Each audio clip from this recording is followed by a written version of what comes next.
Welcome to Man Does Tech, where I solve the problems you didn't even know you had. You start by confirming who owns the footage and what rights you actually need.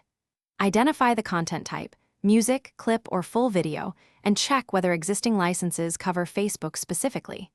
Once found, request written permission or a clear license that names Facebook and gives dates, territory, and use cases.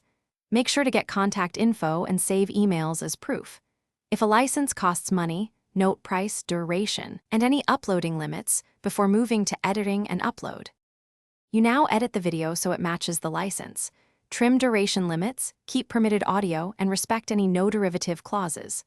Once done, export at Facebook-friendly settings and add explicit metadata, owner name, license type, and effective dates in the description. Then, choose Upload Method. Use Rights Manager if you have an account, or upload and be ready to respond to manual claims.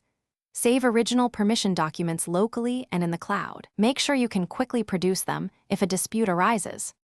You finish by monitoring the upload for claims or takedowns and checking email for Facebook notices. If a claim appears, compare it to your license immediately and submit evidence through the platform. If the claim persists, consider filing a counter notice only when you have documented explicit rights. Doing so carries legal implications. If problems continue, contact the rights owner to resolve directly and save all correspondence. One troubleshooting tip: if a takedown happens,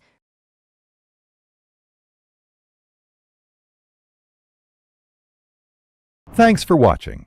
If you found this helpful, don't forget to like and subscribe.